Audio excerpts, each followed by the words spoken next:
Good morning everyone. तो आज हमारा ये जो लेक्चर है वो इंडो गंगेटिक प्लेन्स और तटीय मैदानों के बारे में है, यानी पूर्वी तटीय मैदान और पश्चिमी घाट तटीय मैदान के बारे में है। तो आप ये पिक में आपको दिख रहा होगा, ये हमारा इंडो गंगेटिक प्लेन्स है और एक तरफ हमारा ये अरेबिक सी की तरफ हमारा ये पश्चिमी मैदान है और बंगाल की खाड़ी की तरफ, बे ऑफ बंगाल की तरफ हमारा ये पूर्वी मैदान है। ठीक है, तो इसके बारे में आज हमको पूरा अध्ययन करना है। तो उत्तरी भारत के विशाल मैदान से शुरू करते हैं। तो उत्तर भारत का जो विशाल मैदान है वो हिमालय के दक्षिण में स्थित है। आप अगर देखेंगे यहाँ, जैसे ये वाला जो हमारा पोर्शन है, ये हमारा जो पोर्शन है वो हिमालय है। ये पूरा हिमालय वाला पोर्शन है, यहाँ से यहाँ तक ये पूरा। ठीक है, हिमालय के ये किधर स्थित है? दक्षिण में ये स्थित है हमारा ये पूरा मैदान। ठीक है, हिमालय के दक्षिण में स्थित है। उसके अलावा सिंधु, गंगा, ब्रह्मपुत्र नदियों के निक्षेप द्वारा निर्मित है। यानी जो सिंधु, गंगा और ब्रह्मपुत्र नदियां हैं वो धीरे धीरे जो है बहकर, हिमालय से ही बहकर जो है मैदानी क्षेत्रों में आती हैं। तो वहाँ से मिट्टी और बाकी अवक्षेप जो है वहाँ से लेकर आती हैं और उनको जो है यहाँ निक्षेपित कर देती हैं। तो इसी से जो है ये मैदान पूरा निर्मित हुआ है, इसीलिए इसको सिंधु, गंगा, ब्रह्मपुत्र मैदान भी कहा जाता है। इसकी पूर्व से पश्चिम की ओर लंबाई 3200 किलोमीटर है। ठीक है, अगर आप कहेंगे कि पूर्व से पश्चिम तो भारत की 2900 किलोमीटर है, तो 3200 किलोमीटर कैसे हुई? तो आपको यहाँ दिख रहा है, यहाँ से लगा कर ये लंबाई देखिए आप इसकी, यहाँ तक है। तो ये हमारा आकार जो है बढ़ जा रहा है। अगर हम सीधे मापते तो हमारा आकार कम होता, लेकिन यहाँ से लगाकर यहाँ तक जो है फैला हुआ है। कितनी दूरी है इसकी? ये 3200 किलोमीटर जो है इसकी दूरी है। 3200 किलोमीटर में फैला है। चौड़ाई इसकी 150 से 300 किलोमीटर है। ठीक है, चौड़ाई कितनी है? 150 से 300 किलोमीटर है। पूर्व में असम में सकरा है, चौड़ाई 90 से 100 किलोमीटर। ये आपको दिख रहा है पोर्शन, ये हमारा असम वाला पोर्शन है। ये असम में हमारी चौड़ाई देखो इतनी है, सिर्फ कितनी है? इतनी सी, 80 से 100 किलोमीटर। और जबकि पश्चिम में इसकी चौड़ाई कितनी है? 500 किलोमीटर। ये आपको चौड़ाई दिख रही है, बहुत ज़्यादा है। तो ये करीब कितनी है? 500 किलोमीटर है। ठीक है, अगर इसके अलावा अब आगे आप बढ़ेंगे तो असम में सकरा है, चौड़ाई 90 से 100 किलोमीटर। पश्चिम में अधिक चौड़ा है, 500 किलोमीटर तक चौड़ा है। क्षेत्रफल की अगर बात करें तो 7.5 लाख किलोमीटर स्क्वायर है इसका क्षेत्रफल। ठीक है, कुल क्षेत्रफल की बात अगर आप करेंगे तो इसका 7.5 लाख किलोमीटर स्क्वायर है। संपूर्ण उत्तरी मैदान समतल है, जिसकी समुद्र तल से औसत ऊंचाई 200 मीटर है। ठीक है, पूरा उत्तरी मैदान जो है समतल हमको दिखेगा, सपाट दिखेगा। उसकी समुद्र तल से ऊंचाई कितनी है? लगभग 200 मीटर है। अधिकतम ऊंचाई इसकी जो समुद्र तल से है वो 291 मीटर है, जो कहाँ की है? अंबाला और सहारनपुर के बीच की है। ठीक है, अंबाला और सहारनपुर के बीच है। सहारनपुर यूपी में है और अंबाला हमारा पंजाब में है। ठीक है, तो इनके बीच में जो है हमारी सबसे ऊंची जो है ये आपको दिखेगा उत्तर भारत का मैदान। यही भाग इस विशाल मैदान का जल विभाजक है। ठीक है, यहाँ से पूर्व में गंगा और उसकी सहायक नदियाँ बंगाल की खाड़ी में गिरती हैं और पश्चिम में सिंधु और उसकी सहायक नदियाँ अरब सागर में गिरती हैं। अगर आप देखेंगे तो गंगा यहाँ से निकलती है और यहाँ से निकलकर यहाँ पर बंगाल की खाड़ी में जाकर गिरती है। वहीं अगर आप बात करें सिंधु की, तो सिंधु जो है वो निकलती है यहाँ से, यहाँ पर मानसरोवर झील है, यहाँ से निकलकर यहाँ से आके अरब सागर की ओर जाती है, अरब सागर में गिरती है। ठीक है, और यहीं से जो है इनकी सतलज नदी भी निकलती है। ठीक है, और सारी झेलम, चेनाब, रावी ये सारी यहीं से निकलती हैं। ठीक है, तो जो हमने बता रहे थे आपको कि संपूर्ण जो उत्तरी मैदान है उसको जो अंबाला और सहारनपुर है सबसे अधिकतम ऊंचाई वाला क्षेत्र, 291 मीटर इसकी ऊंचाई है। और यहाँ से गंगा और उसकी सहायक नदियाँ बंगाल की खाड़ी में जाकर गिर जाती हैं, सिंधु और उसकी सहायक नदियाँ अरब सागर में गिरती हैं। तो जल विभाजक का क्षेत्र कौन सा क्षेत्र है? अंबाला और सहारनपुर का क्षेत्र जो है इसका जल विभाजक का क्षेत्र है। ठीक है, उत्तरी भारत के विशाल मैदानों का अगर आप देखेंगे तो आपको ये दिखेगा, एक है राजस्थान का मैदान आपको दिख रहा है ये। उसके अलावा ये पंजाब हरियाणा का मैदान है, उत्तरी गंगा का मैदान है, मध्य गंगा का मैदान है, निम्न गंगा का मैदान है। इसके अलावा ब्रह्मपुत्र का मैदान है, असम का मैदान है। इतने क्षेत्रों में ये बटा हुआ है। इसके ऊपर ये हमारा हिमालय पर्वत है, यहाँ पूरा ये हिमालय पर्वत है, यहाँ ये हिमालय पर्वत यहाँ तक फैला हुआ है। ठीक है, तो चलिए देखते हैं। मिट्टी की विशेषता और ढाल के अनुसार जो है वर्गीकरण इसका किया गया है। तो हमने इसको 7 तरीके से बांटा है। एक तो भाबर, तराई, बांगर, खादर, रेह, भूड़ और डेल्टा। ठीक है, इसके बारे में आप थोड़ा सा जानें। तो आपने जब हमने आपको हिमालय वाला पोर्शन पढ़ाया था तो आपको पढ़ाया था कि ट्रांस हिमालय सबसे उत्तरतम भाग है, और ट्रांस हिमालय के बाद जो हमारा ट्रांस हिमालय के बाद हमारा आता है वो है ग्रेट हिमालय, और ट्रांस हिमालय को ग्रेट हिमालय से अलग करने वाली घाटी कौन सी है? ITCZ घाटी है। कौन सी घाटी है? ITCZ घाटी जो हमारी है वो ट्रांस हिमालय को ग्रेट हिमालय से अलग करती है। वहीं ग्रेट हिमालय को मिडिल हिमालय से हमारी MCT मेन सेंट्रल ट्रस्ट घाटी अलग करती है। वहीं जो हमारा मिडिल हिमालय है उसको शिवालिक रेंज से कौन सी घाटी अलग करती है? MBF घाटी अलग करती है, मेन बाउंड्री फॉल्ट अलग करता है।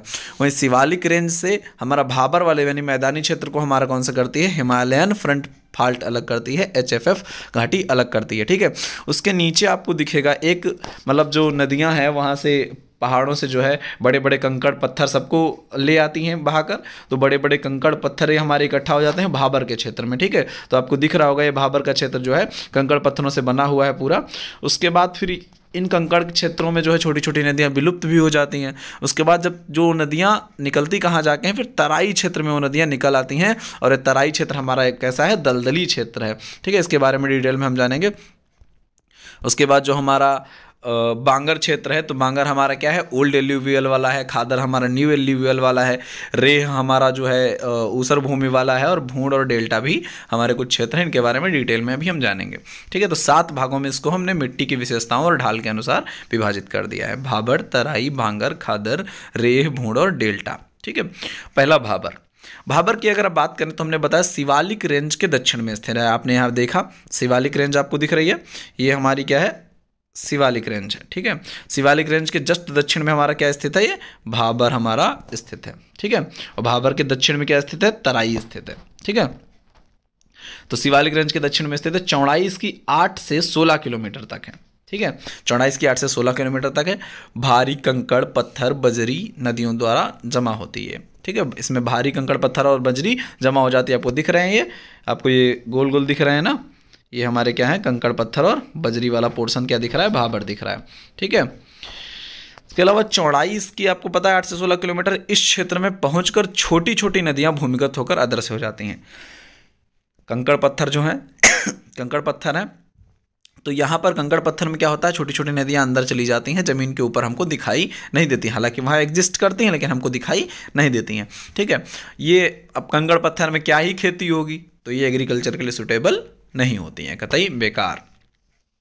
उसके बाद हम तराई क्षेत्रों की अगर बात करें तो तराई क्षेत्र जो है भाबर के दक्षिण में मैदान है, बताए हैं आपको, जहां लुप्त नदियां फिर से भूतल पर प्रकट हो जाती हैं। जो नदियां जमीन के अंदर अंदर कंकड़ पत्थर के अंदर अंदर चल रही होती थी वो कहाँ निकल आई? फिर जमीन के ऊपर निकल आई। ठीक है, इसकी चौड़ाई 15 से 30 किलोमीटर है। उसकी चौड़ाई थी 8 से 16 और इसकी 15 से 30 किलोमीटर, यानी भाबर से अधिक चौड़ा तराई क्षेत्र है। ठीक है, अधिकांश इसका भाग जो है वो दलदल का बना हुआ है। ठीक है, अधिकांश भाग क्या है? दलदल है।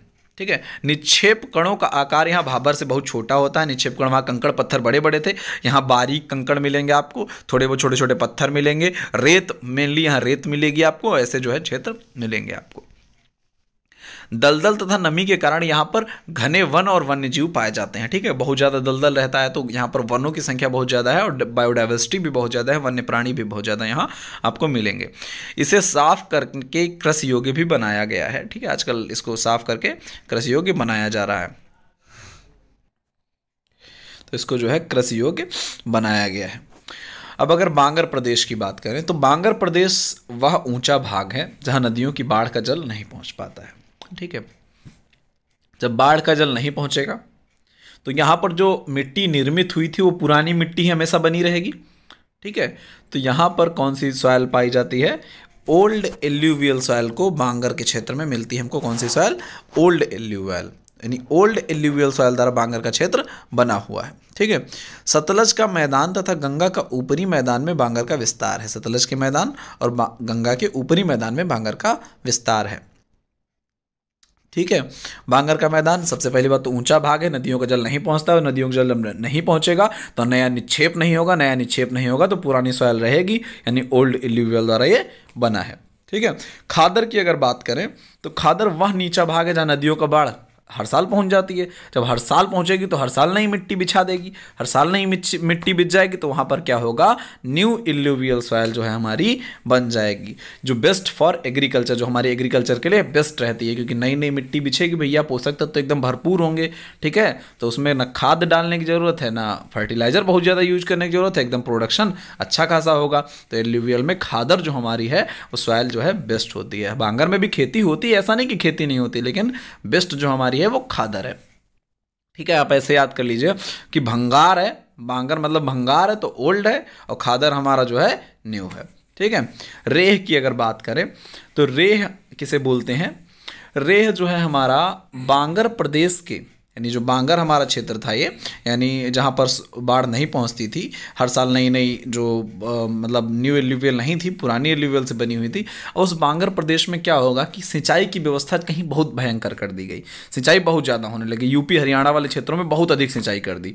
और बहुत अधिक सिंचाई करने से क्या होता है कि जो इसका पानी होता है, ठीक है, अब मान लो सॉयल सेचुरेटेड हो गई है, संतृप्त हो गई है, तो पानी अब सोख भी नहीं सकती है। ठीक है, और जो थोड़ा बहुत सोखी भी है उसने क्या किया कि सिलिका और एल्युमिनियम को, जिसको बोलते हैं सेस्क्वी ऑक्साइड बोलते हैं, तो सिलिका और एल्युमिनियम को तो अपने साथ पानी के साथ नीचे बहा कर लेके चली गई, लेकिन जो सोडियम था सिंचाई में हमारी, वो सोडियम हमारा ऊपर बना रह गया। ठीक, जब सोडियम ऊपर बना रहेगा, इसके साथ में वाष्पोत्सर्जन भी हुआ, इवेपोरेशन भी हुआ, तो वाष्पोत्सर्जन से भी क्या हुआ, जो पानी ऊपर भरा हुआ था वो सूर्य की किरणें उस पर पड़ी और इससे क्या हुआ, वाष्पित होकर पानी उड़ गया। लेकिन क्या वो सोडियम को भी उड़ा कर ले जाती? नहीं, वो शुद्ध पानी को उड़ाकर सिर्फ ले जाता है वाष्पीकरण। तो वाष्पीकरण या वाष्पोत्सर्जन, तो इससे क्या हुआ, वहाँ पर जो है सोडियम की अधिकता हो गई, और जब सोडियम की अधिकता हो जाती है तो वहाँ पर सैलिनिटी बढ़ जाती है, और सोडियम की अधिकता के कारण भूमि पर सफ़ेद नमकीन परत बिछ गई, जिसे रेह या कल्लर कहा जाता है। ठीक है, इस ऐसी भूमियों को ऊसर भूमि कहा जाता है।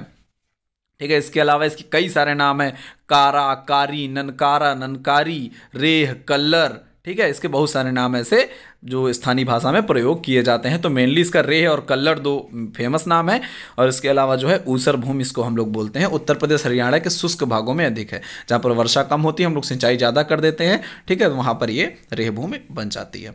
इसके अलावा भूण की अगर बात करें तो भूण हमारा क्या है, जो बांगर क्षेत्र है, बांगर जो यानी ओल्ड एल्यूवियल वाला क्षेत्र है, वहाँ पर क्या होता है, ऊपरी जो मुलायम मिट्टी होती है, ठीक है, ऊपरी मुलायम मिट्टी का क्या हो जाए, अपक्षयण यानी वेदरिंग हो जाए। उसकी जब वेदरिंग हो जाएगी तो वो हो जाएगा नष्ट। ठीक है, वेदरिंग से वो हो जाएगा नष्ट।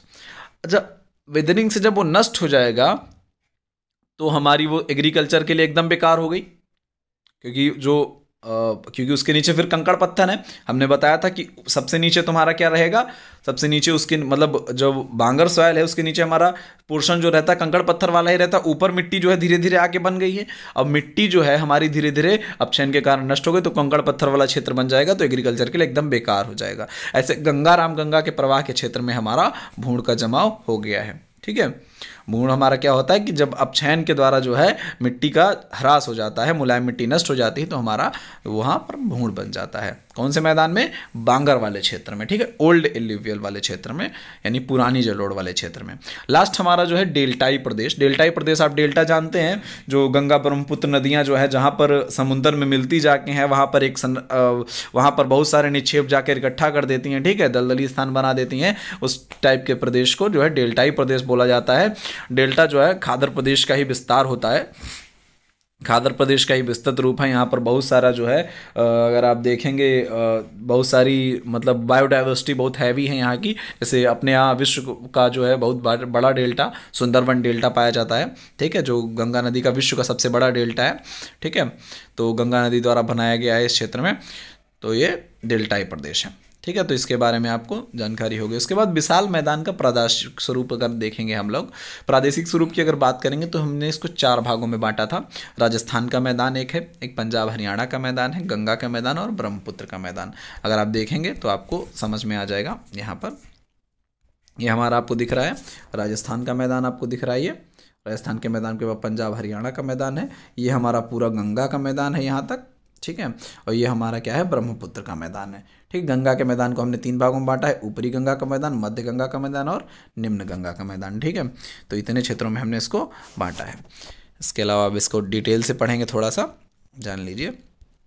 चलो राजस्थान के मैदान की अगर बात करें तो राजस्थान के पश्चिमी भाग में अरावली पहाड़ी से पाक सीमा तक फैला हुआ है। देखिए आप यहाँ पर कहाँ से फैला हुआ है ये, यहाँ पर हमारी ये हम बताए थे, यहाँ पर अरावली पर्वत श्रृंखला है यहाँ पर, ठीक है। यहाँ पर अरावली पर्वत श्रृंखला है, दिल्ली तक फैली हुई है गुजरात से लेकर, ठीक है। और यहाँ इसके किस साइड में है ये, आपको दिख रहा है ये पश्चिम साइड में है। और यहाँ पर ये पाकिस्तान हमारा दिख रहा है, ठीक है, ये हमारा पाकिस्तान है इसके बाउंड्री के बाहर। तो ये पाकिस्तान से ये अरावली के पश्चिम में फैला हुआ है और पाकिस्तान तक ये फैला हुआ है, ठीक है। अरावली और पाकिस्तान के बीच में ये पूरी तरीके से फैला हुआ है, ठीक। अरावली पहाड़ी से पाक सीमा तक फैला हुआ है राजस्थान के पश्चिमी भाग में। अच्छा, इसको चौड़ाई की अगर बात करेंगे तो 300 किलोमीटर है, लंबाई इसकी 640 किलोमीटर है, ठीक है। एरिया 1.75 लाख किलोमीटर स्क्वायर है। दो भागों में इसको बांट कर देखा जाता है, एक मरुस्थली और दूसरा राजस्थान बांगर, ठीक है। बांगर एक बांगर है यानी ओल्ड एल्यूवियल सॉइल है, और दूसरा हमारा मरुस्थल वाला रीजन है। मरुस्थली की अगर बात करें तो मारवाड़ वाला क्षेत्र जो है उसको मरुस्थल यानी थार का मरुस्थल आपने देखा है, तो वो थार वाला मरुस्थल जो है मारवाड़ का क्षेत्र है, वो मरुस्थली रीजन में आता है। वहाँ पर लेस देन 25 सेंटीमीटर वर्षा होती है, 25 सेंटीमीटर से कम वर्षा होती है। नीज, सिस्ट और ग्रेनाइट चट्टानों को भरमार वहाँ आपको खूब मिलेगी। नीज, सिस्ट और ग्रेनाइट चट्टानें खूब मिलती हैं। सिंचाई सुविधा होने पर गेहूँ, बाजरा और ज्वार की खेती वहाँ पर की जा सकती है, ठीक है। सिंचाई की व्यवस्था अगर अच्छी मिल जाती है तो गेहूँ, बाजरा और ज्वार की खेती वहाँ पर हम कर सकते हैं। राजस्थान बांगर की अगर बात करें तो 25 सेंटीमीटर वर्षा एवरेज में होती है, वहाँ 25 से कम थी, यहाँ लगभग 25 के आसपास होती है। और जो प्रमुख नदी यहाँ पर है लूनी नदी है, लेकिन वो मौसमी नदी है। जब बरसात का मौसम आता है, जब मतलब मानसून सीजन होता है, उसी टाइम पर वो भरी रहती है, वैसे वो सूख जाती है और साउथ वेस्ट दिशा में प्रवाहित होकर जो है कच्छ के रण में विलुप्त हो जाती है, ठीक है। कई स्थानों पर उपजाऊ मिट्टी भी यहाँ पर देखने को मिल जाती है राजस्थानी बांगर में। आपको दिखाएंगे थोड़ा सा, जो ये वाला पोर्शन आपका है, नीचे वाला पोर्शन ये हमारा जो है थार का मरुस्थल है, और इसके ऊपर वाला हमारा जो ये है ये राजस्थानी बांगर है, ठीक है। ये हमारा है क्या, मरुस्थल, ठीक है। ये हमारा मरुस्थल है, ये हमारा क्या है, बांगर है, ठीक है। तो ऊपर वाला पोर्शन जो हमारा है ये बांगर है। चलिए आगे दूसरा पढ़ते हैं फिर अब। तो दूसरा हमारा कौन सा है, पंजाब हरियाणा का मैदान। पंजाब हरियाणा के मैदान की अगर आप बात करें तो 1.75 लाख किलोमीटर, ये भी जो है सेम टू सेम है, 1.75 लाख किलोमीटर स्क्वायर है। इसकी भी लंबाई 640 किलोमीटर है और चौड़ाई इसकी 300 किलोमीटर है। बस अंतर इतना है, उत्तर से दक्षिण में इसकी लंबाई है और पूर्व से पश्चिम में चौड़ाई है, उसके विपरीत है थोड़ा सा। पंचनद द्वारा ये बना हुआ है। पंचनद समझ रहे हैं आप, 5 नदियां जो जिनसे मिलकर पंजाब बना, जिसके नाम पर पंजाब का नाम पड़ा है, ठीक है। 5 आब वहाँ है, 5 दोआब हैं, इसीलिए उसको नाम पंजाब रखा गया है, ठीक है। सतलज, व्यास, रावी, झेलम और चिनाब, ठीक है। पंजाब में ये 5 नदियां हमारी जो है मैदान बनाती हैं। तो दोआब का मैदान, ये दोआब का मैदान बना हुआ है। दोआब किसे बोलते हैं, दो नदियों के बीच के क्षेत्र को, ठीक है। दो नदियों के बीच जो निक्षेप हो जाता है, जैसे मान लो एक नदी ये बह के गई है, ठीक है, और एक नदी ये बह के गई है, तो इसका जो बीच वाला ये पोर्शन है, इसको क्या बोला जाएगा, इसको बोला जाएगा दोआब। ये उपजाऊ क्षेत्र होता है अक्सर, ठीक है। तो दोआब जो है, दोआब से पूरा मैदान बना हुआ है। इसमें 5 दोआब जो है पंजाब में पाए गए हैं। आपको बताए हैं 5 दोआबों के कारण ही उसका नाम क्या पड़ा है, पंजाब।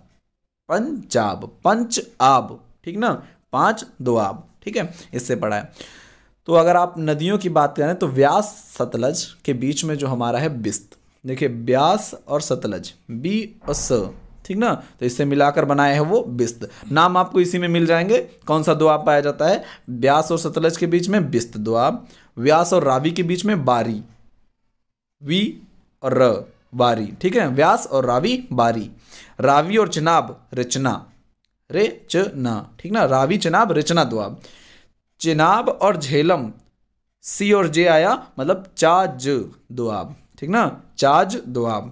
झेलम, चिनाब और सिंधु के बीच में, झेलम और सिंधु के बीच में कौन सा है, झेलम और सिंधु के बीच में हमारा कौन सा है, सिंधु सागर दोआब। झेलम और सिंधु के बीच में सिंधु सागर दोआब है, ठीक है। एक बार और रिवाइज कर लीजिए। जैसे आप यहां पर देखेंगे व्यास और सतलज के बीच में हमारा कौन सा आ रहा है, बिस्त जालंधर दोआब, ठीक है। व्यास और सतलज, वीएस आया है तो वीएस मतलब बिस्त, ठीक है। व्यास रावी के बीच में बारी दोआब, यानी वी आर आया है मतलब बारी। रावी चिनाब के बीच में आरसी आया है यानी रचना। चिनाब और झेलम के बीच में सीजे आया यानी कि चाज, ठीक ना। और झेलम और सिंधु के बीच में सिंधु सागर, ठीक है, झेलम और सिंधु के बीच में सिंधु सागर दोआब आएगा, ठीक है। तो इतने दोआब हमको याद करने हैं। कौन सी नदी के बीच में कौन सा दोआब है, अक्सर मिलाने को पूछ लेता है पीसीएस परीक्षाओं में, तो आप डीएचओ वाले भी इसका खास ध्यान रखें। ऐसे क्वेश्चन ही अगर उठाएगा तो उठाएगा, क्योंकि ये हमारा एग्रीकल्चर से रिलेटेड पोर्शन भी है। कहाँ पर एग्रीकल्चर अच्छी हो पाती, कहाँ पर नहीं हो पाती, मिट्टियों के बारे में हमें सॉइल साइंस में भी पढ़ना है, थोड़ा सा इसका ध्यान रखेंगे। गंगा का मैदान अगर आप बात करेंगे तो गंगा का मैदान उत्तर प्रदेश, बिहार और वेस्ट बंगाल में फैला हुआ है। इसका डेल्टा वाला भाग जो है हमारा वेस्ट बंगाल तथा बांग्लादेश में है। विश्व का ये सबसे बड़ा डेल्टा है, आपको पहले भी हम बताए हैं। विश्व का सबसे बड़ा डेल्टा कौन सा है, हमारा सुंदरवन डेल्टा जो है, ये हमारा गंगा का डेल्टा जो हमारा है, गंगा का डेल्टा हमारा जो है सबसे बड़ा विश्व का डेल्टा है। इसको हम 3 भागों में बांटकर गंगा के मैदान को पढ़ेंगे। ऊपरी गंगा का मैदान, मध्य गंगा का मैदान और निम्न गंगा का मैदान। ऊपरी गंगा के मैदान की अगर हम बात करें तो ऊपरी गंगा का मैदान जो है, इसके उत्तरी भाग में हमारा क्या है, शिवालिक पहाड़ियाँ आपको देखने को मिलेंगी। उत्तर में इसके शिवालिक पहाड़ियाँ हैं, ठीक है। और इसके पश्चिम में हमको यमुना नदी देखने को मिलेगी। यमुना नदी ये हमारी है जो बंदरपूंछ नामक स्थान से निकलती है उत्तराखंड से, ठीक है। उत्तराखंड के बंदरपूंछ नामक स्थान से निकलती है, ठीक है। और नीचे हमको ये प्रायद्वीपीय पठार देखने को आपको मिलेगा, ठीक है।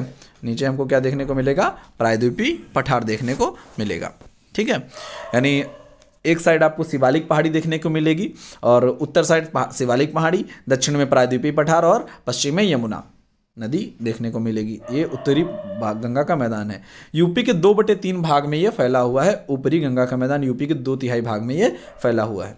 गंगा यमुना दोआब ये बना हुआ है। गंगा और यमुना 2 नदियों से मिलकर ये दोआब बना हुआ है। आपको पता है ये ऐसे यहाँ पर यमुना नदी गई है और यहाँ पर ये जाके गंगा नदी जो है, यहाँ पर ऐसे गंगा नदी है, ठीक है, ठीक है। गंगा नदी जो है हमारी यहाँ पर बंदरपूंछ से निकलती है इसे, और यहाँ पर यह गंगा नदी हमारी ऐसे जाती है और यहाँ पर प्रयागराज में गंगा यमुना मिल जाती हैं जाके, ठीक है। तो ये हमारा जो मैदान हमारा पड़ता है, किसके बीच में पड़ता है, गंगा और यमुना का दोआब है ये।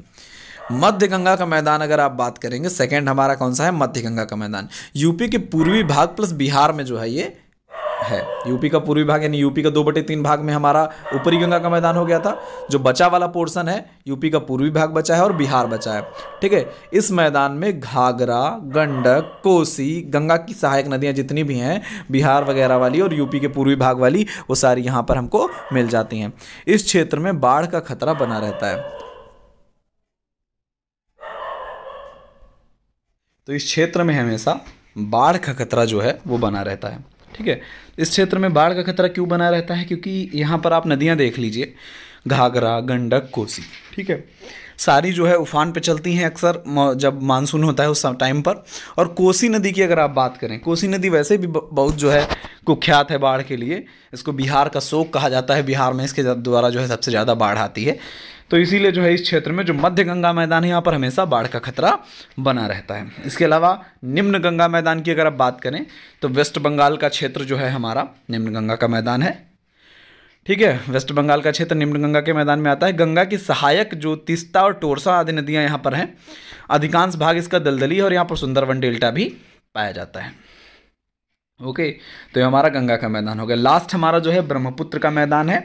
तो ब्रह्मपुत्र के मैदान को हम असम का मैदान भी बोलते हैं, ठीक है। असम के क्षेत्र में पाया जाता है इसलिए इसको हम असम का मैदान बोलते हैं। यह 3 ओर से पर्वत तथा पहाड़ियों से घिरा है। उत्तर में इसके कौन सा हिमालय, उत्तर में हिमालय हमारे हैं इसके, और पूर्व में इसके क्या है, पटकाई और नागा पहाड़ियाँ हैं। जब आपको पर्वत पढ़ाया तो हिमालय पर्वत, जब फर्स्ट लेक्चर आप अगर देखेंगे तो हिमालय पर्वत में आपको दिख जाएगा पटकाई और नागा पहाड़ियाँ कहाँ पर हैं, ठीक है। तो पटकाई नागा पहाड़ियाँ इसके पूर्व में है और दक्षिण में इसके गारो, खासी और जयंतिया पहाड़ियाँ हैं, ठीक है। इसका निर्माण जो है ब्रह्मपुत्र तथा उसकी सहायक नदियों से हुआ है, ठीक है। एक बार आपको दिखा देते हैं ब्रह्मपुत्र का मैदान। जब आप देखेंगे तो ये आपको दिख रहा है ब्रह्मपुत्र का मैदान, ये आपको दिख रहा है ब्रह्मपुत्र का मैदान। ये हमारा जो पोर्शन है ये हमारा क्या है, पूरा हिमालय है, ठीक है। ये हमारा पूरा यहाँ तक हिमालय ही है, ठीक। ये हमारा हिमालय है, ठीक है। और हिमालय के बाद अगर ये उत्तर में हमारा हिमालय हो गया, इसके अलावा यहाँ पर अगर आप देखेंगे तो यहाँ पर आपको दिखेंगी, ये मेघालय वाला पोर्शन है। मेघालय में हमको गारो, खासी, जयंतिया पहाड़ियाँ दिखेंगी यहाँ पर, ठीक है। और इधर हमारा पटकाई और नागा पहाड़ियाँ आपको दिखेंगी, ठीक है। तो ये आपका पोर्शन ऐसा दिखता है। उसके बाद अगर आप बात करेंगे कि तटीय मैदानों की। ये हमारा उत्तर भारत का मैदान समाप्त हो गया। अब आप थोड़ा सा एक पेज है तटीय मैदान पढ़ लीजिए। तो तटीय मैदानों की अगर बात करें तो 6 राज्यों में ये विस्तृत है, ठीक है। और अगर पश्चिमी तट की बात करें तो ये 6 राज्यों में विस्तृत है, और पूर्वी तट की बात करें तो ये 4 राज्यों में विस्तृत है। कैसे? अगर आप पश्चिमी तट में देखेंगे तो आपको ये पहला आपको दिख रहा है, ये गुजरात दिख रहा है आपको, ये दिख रहा है आपको गुजरात, ठीक है। इसके अलावा यहाँ पर दिखेगा महाराष्ट्र, इसके अलावा आपको दिखेगा गोवा और कर्नाटक, ठीक है। इसके बाद आपको दिखेगा ये केरल और ये तमिलनाडु। ये तमिलनाडु जो है ये पश्चिमी तट में भी है और ये पूर्वी तट में भी है, ठीक है। तो ये पश्चिमी और पूर्वी तट दोनों में है, ठीक है। तो यहाँ पर गुजरात 1, महाराष्ट्र 2, गोवा 3, कर्नाटक 4, केरल 4, 5 और तमिलनाडु 6 राज्य हो गए। जबकि इधर हमारा वेस्ट बंगाल, उड़ीसा, आंध्र प्रदेश और तमिलनाडु सिर्फ 4 राज्य हैं। लंबाई अगर पश्चिमी तट की बात करें तो 1700 किलोमीटर है, और पूर्वी तट की बात करें तो 1400 किलोमीटर है। क्यों? क्योंकि ये गुजरात से आपको देख लीजिए, गुजरात से पूरा फैला हुआ है यहाँ तक, ठीक है। गुजरात से पूरा तमिलनाडु तक फैला हुआ है, जबकि ये सिर्फ कहाँ से है? वेस्ट बंगाल से है। वेस्ट बंगाल में भी छोटा सा आपको दिखेगा। वेस्ट बंगाल पूरे वेस्ट बंगाल में नहीं, बस टच करता है वेस्ट बंगाल को, ठीक है। चौड़ाई 50 से 64 किलोमीटर चौड़ा है। गुजरात और केरल में अधिक चौड़ा है, ठीक है। गुजरात और केरल में अधिक चौड़ा, यानी ऊपर और नीचे दोनों तरफ चौड़ा है, बीच में जो है ये संकरा है। और अगर इसमें बात करें पूर्वी घाट में, पूर्वी तटीय मैदान में, तो पूर्वी तटीय मैदान 80 से 100 किलोमीटर तक चौड़ा है, यानी चौड़ाई पूर्वी तटीय मैदान की ज़्यादा है, लंबाई पश्चिमी तटीय मैदान की ज़्यादा है, ठीक है। कृष्णा गोदावरी क्षेत्र, कावेरी क्षेत्र में और अधिक जो है इसकी चौड़ाई बढ़ गई है। प्राकृतिक बंदरगाह पश्चिमी घाट में, अगर पश्चिमी तटीय मैदान में अगर देखेंगे तो ज़्यादातर प्राकृतिक बंदरगाह आपको देखने को मिलेंगे, जबकि पूर्वी तटीय मैदान में आपको कृत्रिम बंदरगाह ज़्यादा देखने को मिलेंगे। वर्षा की अगर बात करें तो पश्चिमी तटीय मैदान में बहुत ज़्यादा वर्षा होती है, 200 सेंटीमीटर वर्षा होती है। और जहाँ पर 200 सेंटीमीटर वर्षा होती है वहाँ पर कौन सी मिट्टी बन जाती है? ठीक है, लेटेराइट मिट्टी बन जाती है। और वर्षा जो है इधर 90 से 100 सेंटीमीटर ही होती है। 200 सेंटीमीटर से अधिक वर्षा होती है, वो भी अरब सागर से इधर होती है। पश्चिमी तटीय मैदान में अरब सागर से वर्षा होती है, ठीक है। और पूर्वी तटीय मैदान में तमिलनाडु में लौटते मानसून से होती है, उड़ीसा और आंध्र प्रदेश में चक्रवाती वर्षा होती है, ठीक है। इधर वर्षा इतनी ज़्यादा है तो पश्चिमी तटीय मैदान में सदाबहार वन पाए जाएंगे। इधर वर्षा कम है, तुम्हारा वर्षा सिर्फ 90 से 100 सेंटीमीटर है, तो इधर पर्णपाती वन पाए जाएंगे। सदाबहार वन रहने के लिए पानी भी तो चाहिए। अगर वो पत्तियां नहीं गिराएंगे तो भैया पानी का नुकसान होता रहेगा, तो जमीन सूख जाएगी, ठीक है। तो इसलिए यहाँ पर पर्णपाती वन अधिक पाए जाते हैं। ओके, ठीक है। अब थोड़ा सा डिटेल में जान लीजिए कौन सा तट कहाँ पर है, ठीक है। ये आपको दिख रहा होगा गुजरात का जो ये वाला पोर्शन है आपको, ये हमारा इसको बोलते हैं कच्छ का तट, ठीक है। जो एम वाला जो बीच वाला पोर्शन है इसको बोलते हैं कच्छ का तट, ठीक है। ये छोटा सा आपको दिख रहा होगा, ये हमारा ये है काठियावाड़ का तट, ठीक है। उसके बाद ये बहुत एकदम पॉइंट पे जो दिख रहा है आपको, ये है सौराष्ट्र का तट, ठीक है। इसके अलावा फिर जब आप आगे बढ़ेंगे तो सौराष्ट्र का तट दिखा, उसके बाद आपको दिखेगा ये हमारा कोंकण तट। पूरे महाराष्ट्र वाले रीजन में जो पाया जाता है, महाराष्ट्र गोवा रीजन में, उसको बोलते हैं कोंकण तट, ठीक है। उसके बाद कर्नाटक वाले रीजन में जो पाया जाता है उसको बोलते हैं कन्नड़ तट, ठीक है। उसके बाद केरल और तमिलनाडु वाले रीजन में जो पाया जाता है उसको बोलते हैं मालाबार तट, ठीक है। ये हमारा हो गया कौन सा? ये हमारा हो गया पश्चिमी तटीय मैदान। और पूर्वी तटीय मैदान की अगर आप बात करें तो वेस्ट बंगाल में एक छोटा सा तट आपको दिखेगा, वेस्ट बंगाल में एक छोटा सा तट आपको दिखेगा जिसका नाम है डायमंड हार्बर तट, ठीक है। उसके बाद अगर नीचे बढ़ेंगे तो आपको दिखेगा एक आपको उत्कल तट दिखेगा जो हमारा उड़ीसा में है, उत्कल तट दिखेगा। और उसके अलावा रायसीमा तट दिखेगा जो आंध्र प्रदेश वाले क्षेत्र में है, और कोरोमंडल तट दिखेगा जो हमारा तमिलनाडु वाले क्षेत्र में है, ठीक है। इतने तट आपको दिखेंगे। कौन से? पश्चिम तट में कितने राज्य? 6 राज्य। 6 राज्यों में कौन सा? गुजरात है, महाराष्ट्र है, गोवा है, कर्नाटक है, केरल है, तमिलनाडु है। कौन कौन से तट? कच्छ है, काठियावाड़ है, सौराष्ट्र है, कोंकण है, कन्नड़ है, मालाबार है, ठीक है। KKS KKM, इसके लिए एक फार्मूला क्या, एक कहावत हमारे यहाँ है जो पश्चिमी यूपी में एक कहावत चलती है कि बेटा कच्छा काठी के 100 पहन लो, कोई कानी भी माला नहीं डालेगी, ठीक ना। कच्छा काठी के 100 पहन लो, कोई कानी भी माला नहीं डालेगी। तो आपको कच्छा से क्या याद रहेगा? कच्छ का तट, ठीक है। काठी के मतलब काठियावाड़ का तट, ठीक है। 100 पहन लो, 100 मतलब सौराष्ट्र का तट, ठीक है। कोई मतलब कोंकण का तट, कानी मतलब कन्नड़ का तट, ठीक है। माला नहीं डालेगी यानी मालाबार का तट। तो ये हमारे आपके पूरे कहाँ कहावत है? ये हमारे पश्चिम में, पश्चिम यूपी में यह कहावत है, ठीक है। कच्छा काठी के 100 पहन लो, कोई कानी भी माला नहीं डालेगी, ठीक है। कच्छ का आपको सारे याद हो गए, ये कच्छ, काठियावाड़, सौराष्ट्र, कोंकण, कन्नड़, मालाबार। ये आपका उत्तर से दक्षिण, दक्षिण से उत्तर कैसे भी बनाए, कहानी आपको याद है तो आपको सारे हो जाएंगे, क्योंकि इसमें उत्तर से दक्षिण, दक्षिण से उत्तर ही पूछता है, और क्या पूछेगा इसमें। ठीक है, राज्य आपको पता ही है, गुजरात में आपके ये 3 दिख रहे हैं, कच्छ, काठियावाड़, सौराष्ट्र वाला महाराष्ट्र गुजरात में दोनों में है, कोंकण हमारा महाराष्ट्र में है, कन्नड़ कर्नाटक में है, मालाबार केरल और तमिलनाडु में। वैसे ही अगर पूर्व में आप कहावत देखेंगे, जो पूर्व हमारा यानी पूर्वी यूपी में जो कहावत है, पूर्वी यूपी में कौन भाषा बोली जाती है, उधर गोरखपुर साइड भोजपुरी बोली जाती है। ठीक है, तो भोजपुरिया में हमारे यहाँ एक कहावत है कि डायमंड देखकर उत्साह से रायल मन से तुम्हें कोरा में उठा लेगी। डायमंड देखकर उत्साह से रायल मन से तुम्हें कोरा में उठा लेगी, समझे। ये नहीं है उस उधर क्या था कि कच्चा काठी के 100 पहन लो, कोई कानी माला नहीं डालेगी।